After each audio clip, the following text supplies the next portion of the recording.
Everybody, and welcome to Brett's Play. Today I am playing Onechanbara. I can't remember how to fully pronounce it, so I apologise. But yes, Onechanbara Z2 Chaos on the PlayStation 4, which is out in America already and shall be coming out at the end of August in the UK. I will have a review over on pushstart.co.uk soon, or now, depending on when you're obviously listening to this. As you can see, all my details are in the bottom there.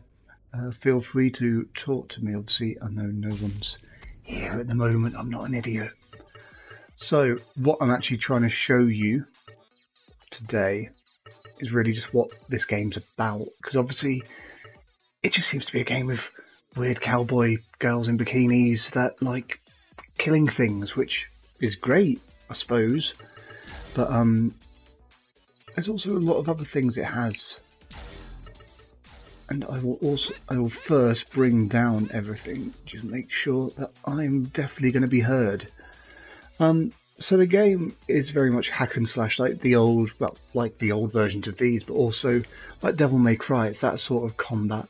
One thing you can do is you've got 4 members of a team, and you can, who also have super versions of themselves. But what you can do is you can go through and you can sort of customize how you want. So people may look at this game and think, oh, overly sexual, I don't like that, because, I don't know, you're a prude from the Victorian era.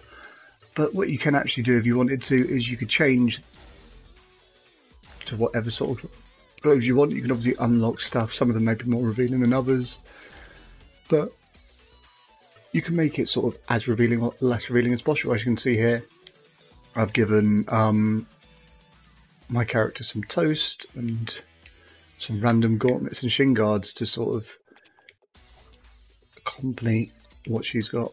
So what I'm going to do is I'm going to show you one of the levels that I have been... not that level. 2 seconds. What's happened there? It is not letting me select... oh, there we go. Okay, so I'm going to show you off a level that I think is quite fun and is definitely worth showing off. So, let's think. Let's go a bit later into the game when everything's sort of unlocked. This is more of a mazy game really, but or mazy level I should say, but it's quite fun. Actually, no, we'll go for this one. So this is part of the game which takes place when you're sort of given a choose your own adventure kind of style. Whilst this loads, I'm just going to quickly change my broadcast settings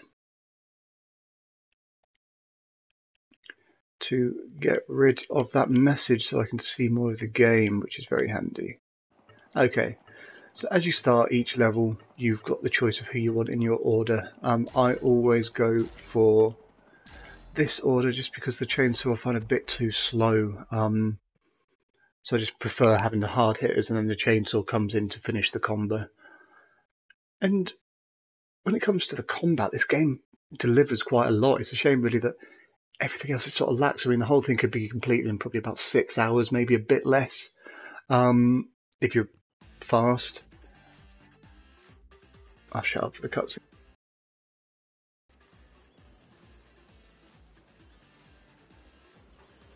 Oh, maybe I should leave the undead spirit hunting to the others and just keep on sunbathing right here.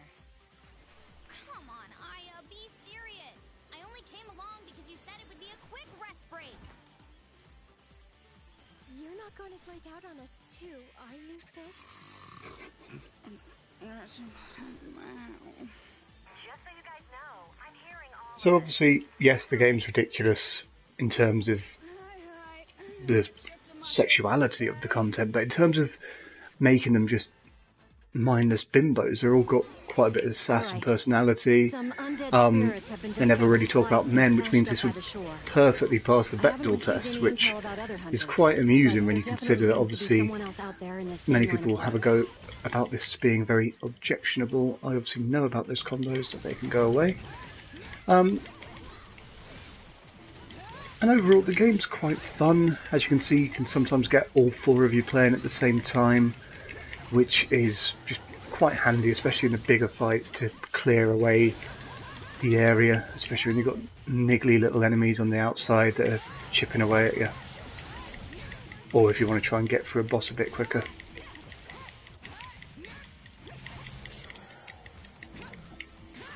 So as you're going through combos, what you can do, if I can get a good one lined up, is sort of switch through to another character by pressing down.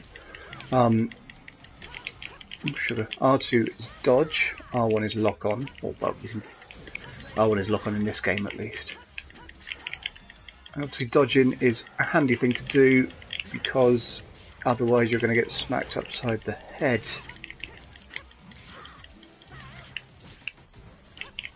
So my plan of attack really here is to just keep dodging out the way of this big dude and just sort of keep trying to knock him out really. This is one of the many bosses that just constantly gets recycled in the game. It's a bit annoying, obviously, because you don't want to just keep recycling the same bosses again and again, really. And it's fine if you do it once or twice, but when you've done it, I think I've seen this boss, well, I've seen this boss at least 6 times in the game, it gets a bit repetitive. Especially because it's not something that can easily be gotten rid of. You've got to work down its its bar and get to the end. There's no personality really given to the bosses because, as you can see, the life bar just says boss, and that's all it says really for any of the bosses. Okay, so what I'm going to do is I'm going to call in everyone by pressing the touchpad, and that should see an end to this dude a bit quicker. In theory, anyway.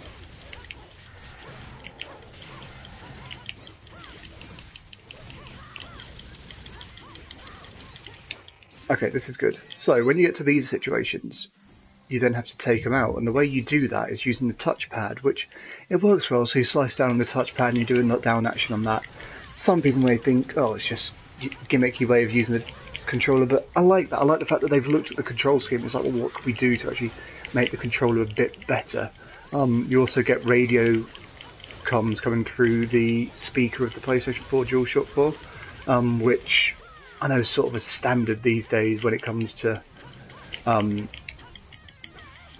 games that have to have radio comms. It happens quite a lot, but you know, yet again, it's nice to see them at least thinking, what can we do to make this a bit more interesting? So, to a degree, I'd say this is when the game is at its funnest, when you've got a fairly simple area to be fighting in, and constant stream of enemies, but as you can see in the background there, enemies stuck on the scenery, just randomly just keep running forward. This happens a lot in the game. It's annoying to say the least, because you obviously want to be stringing together these combos. You don't want to be having to constantly try and run across half the map to try and get to the next set of enemies.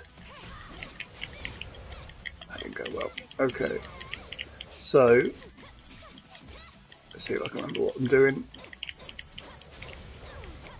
So if you build it up, you can also then use... Okay, I don't have hers. I might have hers. There we go. So you've got special moves that can do stuff like this. Each one has a different special move. It's handy ways of working down the enemy, really. I'm not doing well there. Okay. So there you go. Sometimes you can string together combos really nicely when you're flitting between the characters. So that is that dude's other arm gone. And as you can see, it's sort of a fairly standard affair of bosses having multiple stages. So once you get him down to this sort of region, the main thing he's going to be doing is this jump attack that's going to stun you. Different bosses have different sort of stages. Some bosses only actually have the one, so you just got to work down the life bar, and then that will be it. But I'm hoping I will fare better than I did when I actually played through this in story mode, because I got a bit too cocky with swapping in and out my team. and ended up losing one of them to this boss in a very careless manner. And that can happen even on the easier difficulties. If you're not paying attention, it's very easy to lose a team member. But as you can see, it's very standard hack and slash affair. Hit buttons to try and see off the enemies.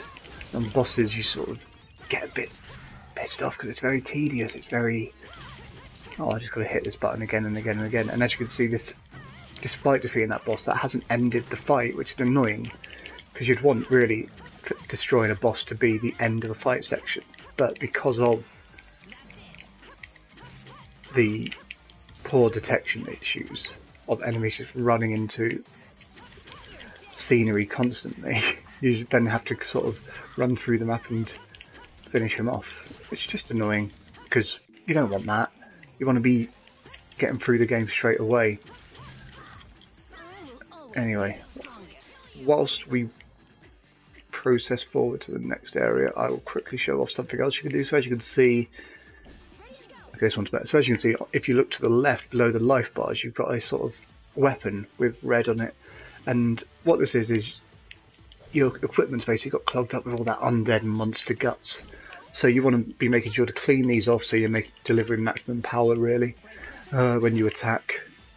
Which, you know, it's a nice way to sort of make the combat a bit more, just having to think a tiny bit more. And the combat is actually really fun. You'll have a great time fighting through it. The problem with the game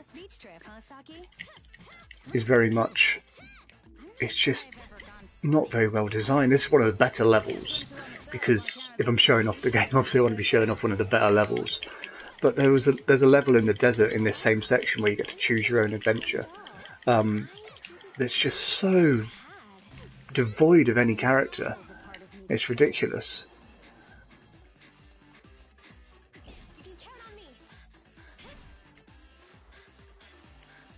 But when it gets going, like, the game has a lot of nice little moments. It's obviously a shame that it is just such a short game to really get through. And if this was a 15 quid game or, you know, a budget game, which is what it looks like how it plays, that'd be fine. And when the game started its life as part of a budget series, that is how it should really have remained.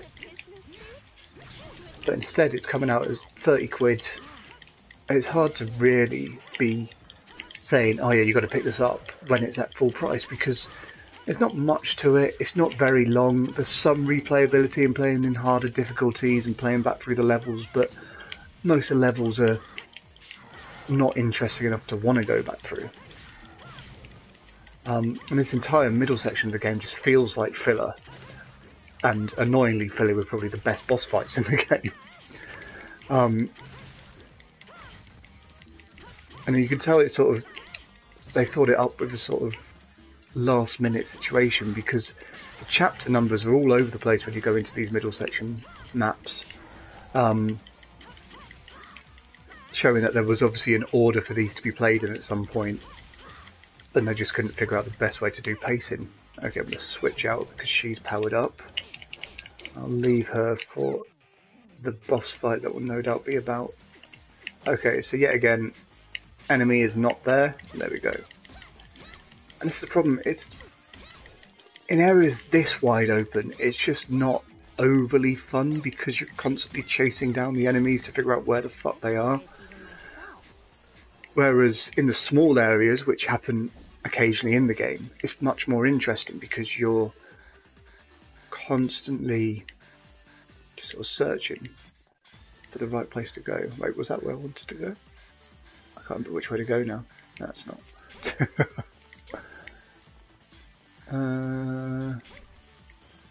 That's the other thing. Signposting isn't great in the game. Sometimes they bring up an arrow because they're obviously aware of the fact it's not great. But other times you'll be like finishing an area and it's like, oh, where do I go? And obviously in this situation it was doubling back on myself.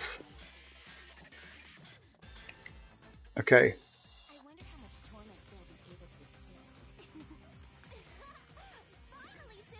So yet again, here is a boss fight. but this is like the main boss of the level. So a lot of levels will have a basic boss and then a main boss. Whereas the basic bosses will be obviously recycled. You've seen them before. These main bosses will be a bit more challenging and something you don't see often. Some of them still get recycled, which is annoying. Okay, but it's not the end of the world. If you press the sticks in together, you can get an ultimate form of your built-up of power, and this just means that you can sort of hit a bit harder, hit a bit faster, and take a bit less damage, which is vital really when you're trying to take down bosses, I find. So as you can see, I've done that. I've called in my team. Oh, sugar, but I'm getting a bit damaged, so I'm going to use a cure gem just to make sure that I'm going to survive this. I'm going to keep taking out the enemies as much as possible. So there's one enemy one boss that's nearly dead. I just need to find her. There she is.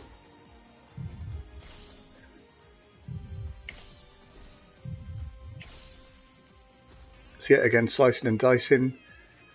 And you know, the QTs aren't the most amazing thing, but I think it's a nice touch that they use the touchpad. It feels a bit different, it feels a bit nicer. And it's the main thing about this game is, and maybe granted they get a bit more aggravated if you're playing on the harder difficulties, but enemies just a lot of the time just feel lifeless. The animations aren't great, the graphics aren't great. The whole thing just feels average. It feels very last gen. And this is the first Onechanbara that's come out on the PlayStation since the PlayStation 2, I believe, at least in Europe and North America even, because they've come out in Japan on PS3, but I'm pretty sure this is the first iteration we've seen on the PlayStation for 2 generations, and it sort of feels the same sort of game, just a bit slicker. And that's obviously not a problem. You don't want the series to be drastically changing, that's fine, but for a game that starts its life as a budget game, you sort of want it to embrace that. If this was 15 quid on the PlayStation Store, it would sell bucket loads. But it's not, it's 30 quid. And sure, it'll sell some of its copies because, you know, you can dress girls up in skimpy outfits and some people like that, but overall, there's better hack and slash games on the PlayStation Store to pick up for about the same price, if not less. Some of them are not all 3D, granted, but I don't know, it's hard to really recommend it wholeheartedly until it gets a major reduction on PlayStation Store. Or just in general sales, really. So if you're thinking of picking this up on the PS4 for the 30 quid version that's out, I would say probably reconsider it, give it a thought at least, of hopefully seeing it in action has maybe helped convince you that maybe it's not worth 30 quid, especially as we're getting towards the section of the gaming calendar where everything is coming out. If this was coming out in a dead period, then maybe it would make sense. I mean, the American release made perfect sense because it was so, like nothing was out at that period of time, that it made sense to be coming out then. Whereas now you've got it releasing Until Dawn's coming out in the UK. You've got it releasing a couple of days before Metal Gear Solid 5 and Mad Max come out. The only people that are going to be picking it up on launch are people that are die-hard fans of Japanese gaming. And even then, if you're a die-hard fan of Japanese gaming, most people probably be aiming more towards picking up Metal Gear Solid 5, which is like the pinnacle. Maybe people want the hack and slash game, but there's a lot of hack and slash out there. Just think before you pick it up. I'll show you one more level that's a bit earlier on in the game, but as you can see, this is sort of the main way that they do the cutscenes. It's very basic, and it seems at times that they just sort of give up. So stop dragging your tits and let's keep moving. As you can tell, some characters are a bit more crass with the way they speak, which is a bit funny. So when you play back through the game, you can play with all characters straight away, which doesn't really make sense considering the whole point of this area is you are waiting. Well, you're not waiting, you're trying to find your sisters, basically. So yeah, and this is one of those annoying areas where enemies are sort of anywhere and they get trapped on the machinery. Not machinery, on the scenery even.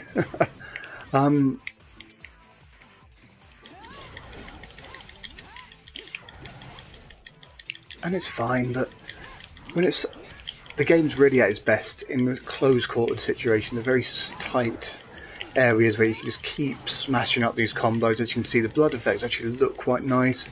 The gore's done well, and it's when that's happening that the game's at its best.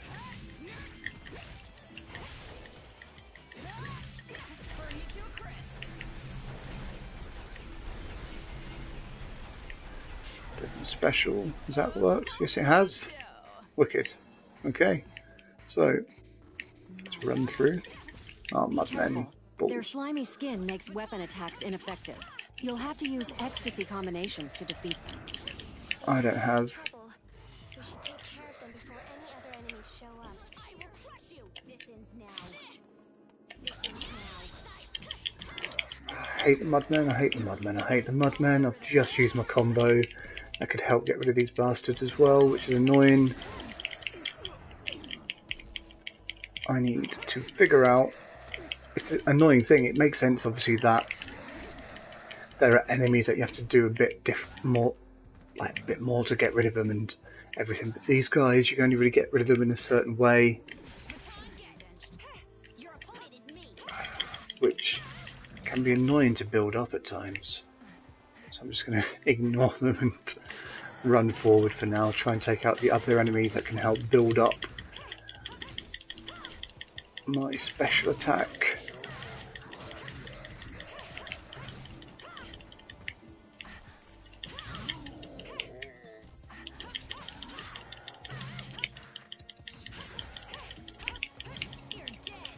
As you can see, even though this is a bit earlier in the game, there's a lot of the same enemies you've seen in other areas, and some of them contextually make sense to see in certain areas, but it's like the cops that constantly pop up. They just seem to pop up anywhere, and it'd be better if they maybe just thought of, well, let's have areas in certain areas, enemies in certain areas, rather than let's recycle everyone everywhere. Still have nothing.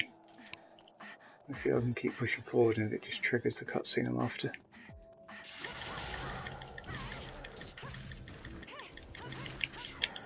There we go. So, yeah, again, this is your first introduction to that big brute that you saw earlier on in the stream. And as you can tell, like, it's the same fight. And when you're running into this dude every few levels, it's pretty fucking irritating. I mean, he's much weaker in this level, which is good. But mainly, it's the same thing.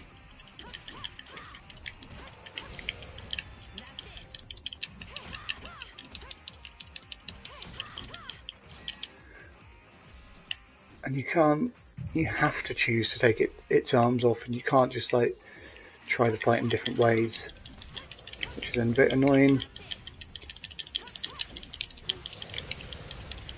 And I don't know, it's the same thing again and again, and some people will be fine with that, but there's so many better versions of games that do similar things.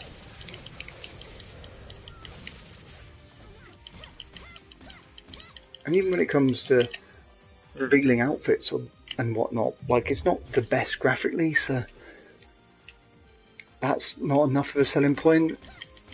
It's good to have female protagonists in these roles, and there'll definitely be some people that will pick it up, just enjoying the fact that you can play as a woman who kicks ass and doesn't have to have a backstory where lots of terrible things happen to her. It's just a case of, like, these people are vampires or werewolves and they're going to go about and kick some ass.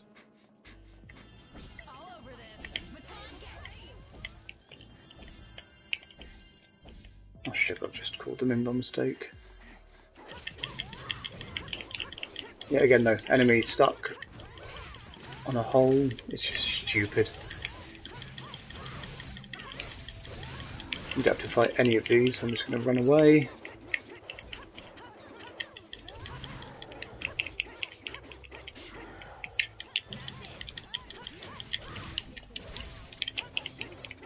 Keep running away. And that should see us at the end of the level. Oh, no. One more fight. And this is where the game is at its best. Very close fight quarters, dodging, combos. It all just feels much more satisfying. And the game should really be designed with this in mind, but instead it designs itself on massive open areas that overall just aren't the most intriguing to be running through. And that is the stream of this game. Hopefully you've seen enough of it to know whether or not you want to pick it up or not. If you are a fan of the series, please let me know why do you keep coming back. Obviously, there's a lot of fun to this, and it's the sort of thing, if I picked it up for 10, 15, maybe even 20, I'd be like, oh yeah, this is really fun. But there must be something that keeps you coming back. Is it the being able to customize things? Is it just the silly story and the very campy sort of grindhouse sort of way that it presents itself? But overall, is this a must pick up on day one for you, or is this a I will pick up when it's dropped in price and I'll have a great time doing it, but I'm not picking it up on day one? Where do you think the series can go from here? Obviously, this is the first iteration of it on this generation. Would you like to see it, I don't know, try refining itself? Maybe try having more small combat. Maybe try including a proper multiplayer mode or something. Where would you like it to go? Make sure to let me know. I'm just going to bring my information up on the screen as I talk you through. But yeah, I'd be really curious to hear what it is you think about the series and think about this game as well, and whether or not you plan to be picking it up. My name has been Brett Claxton. This has been Onechanbara. I apologise yet again for the pronunciation. Z2 Chaos. And yeah, make sure to follow me on Twitter at Brett Claxton. You can read what I write on at push-start.co.uk, and obviously follow me on YouTube, where this video will be, or is, depending on how you're watching it, which is Bretty. You will notice it by my stupid face. Okay, you have been a wonderful people. I'll speak to you later. Thank you. Bye.